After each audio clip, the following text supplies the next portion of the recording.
একবার এইভাবে পরোটা বানিয়ে দেখুন। টমেটো পরোটা খেতে তো অসম্ভব সুন্দর হয়, আর এই পরোটা কিন্তু খেলে আপনারা অন্য পরোটা আর খেতেই চাইবেন না। আর এখন কিন্তু বাজারে অনেক টমেটো ওঠে কম দামে, তো আপনারা এইভাবে একবার পরোটা বানিয়ে দেখতে পারেন, সুন্দর লাগে খেতে। তো সেদ্ধ করা টমেটোটাকে ভালো করে ম্যাশ করার পর ময়দা হোক বা আটা, সুন্দর করে এটা কিন্তু মাখতে লাগবে।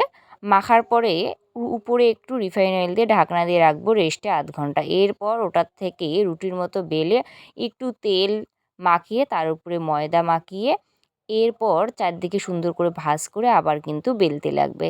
একদম সিম্পলভাবে যেভাবে আমরা পরোটা তৈরি করি ঠিক সেইভাবে পরোটাটা তৈরি করার পর দেখুন আপনারা একদম সহজ পদ্ধতিতে চারকোনা পরোটা তৈরি করার পর তাওয়াতে কিন্তু দিয়ে দিলাম। দেওয়ার পরে ২ বারের মতো উল্টানোর পরে দিয়ে দেবো রিফাইন অয়েল। দেওয়ার পরে খুব ভালো করে নাড়িয়ে চাড়িয়ে করলেই কিন্তু একেবারে ফুটবলের মতো পরোটা একেবারেই রেডি।